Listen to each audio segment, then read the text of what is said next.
So let's move on. Let's move on to the next video that I wanted to show with him.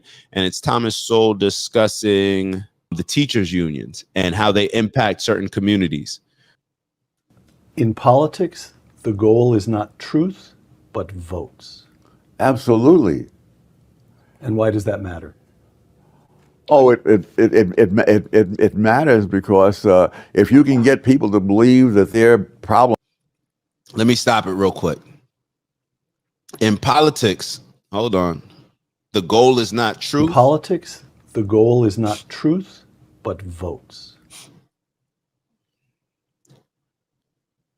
I really do think that things operate in cycles, because I think when you have a group of politicians, when you have a news media, mainstream news media outlets that the people feel, or the people now acknowledge how much we're being lied to, I think it gets to a certain point where the truth actually, now whether you're telling the truth just to tell the truth, or whether that's just the marketing thing, a marketing strategy, it's like, oh, people have been so fed up with the lies.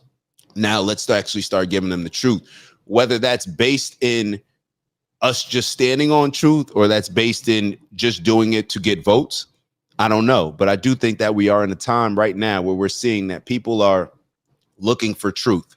It doesn't matter if it's as harsh, if it's harsher than what is the saying?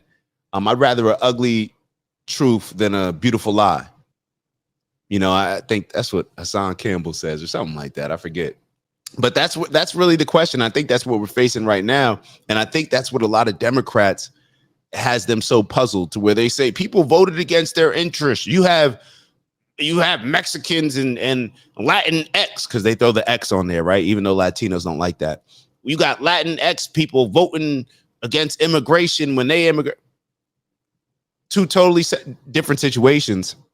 But that's how I think the Democrats are seeing it. People do not care. People are, in my opinion, I saw people turn out for Trump, or people that wouldn't typically vote for Trump, just because you feel a certain level of genuine energy coming from him. You may not always like the things that he's saying, but you actually believe that what he's saying is real. And that's something that becomes very appealing to a group of people that feel that they have been nonstop lied to, especially with 2020.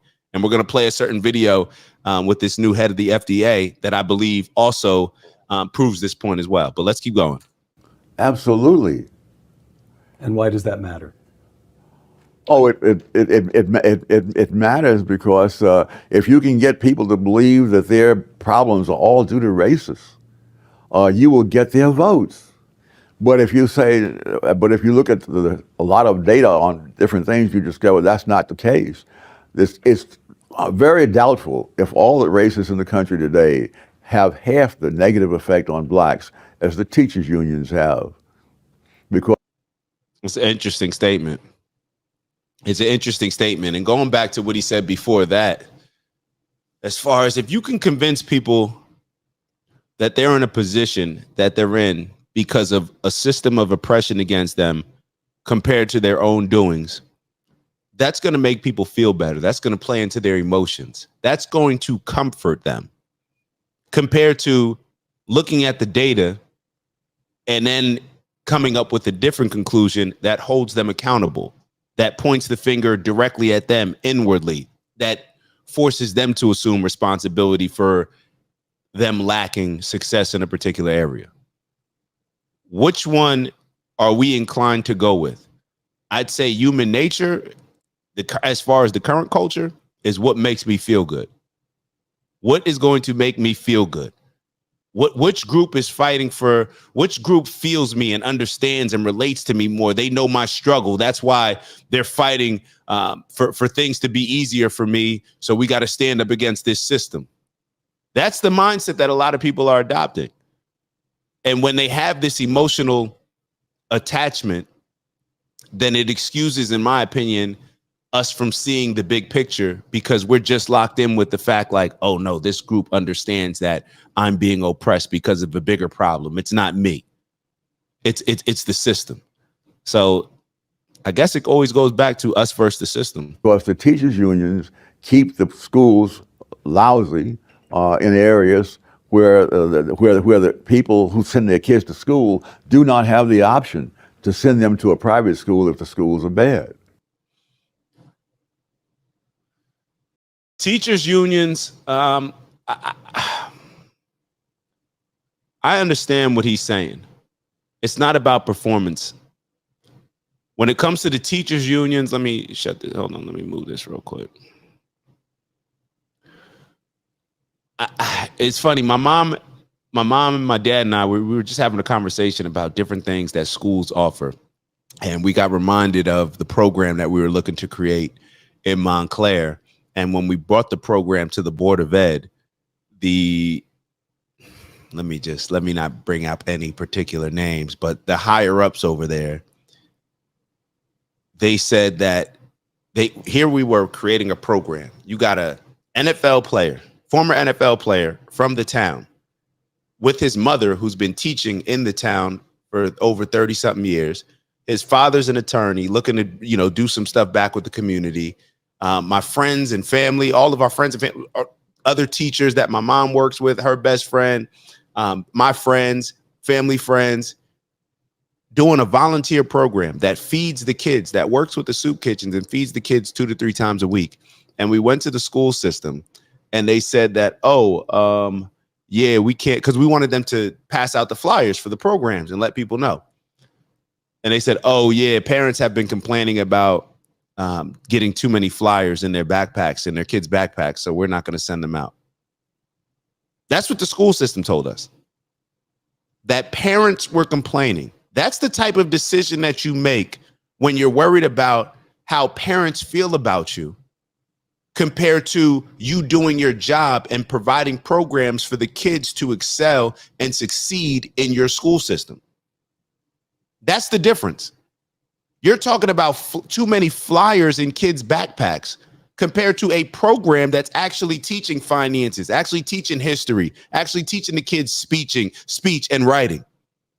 That's actually implementing all these things. That's actually feeding the kids. That's giving them a place to go after school when they may not have anything to do. Girls and boys.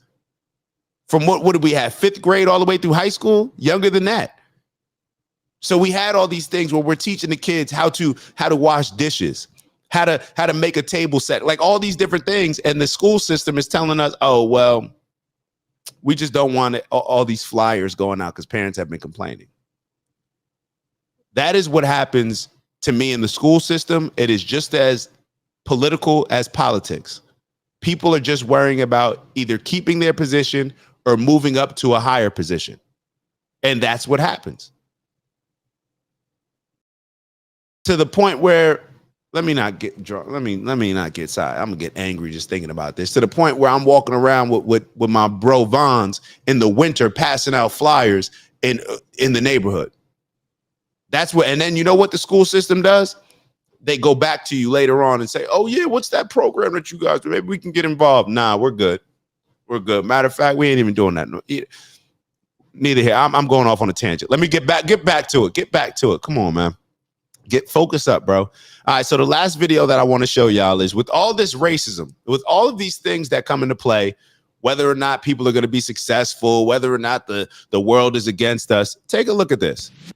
Ew, it's Dak. Just want to thank you for checking out our video and visiting the OG Network.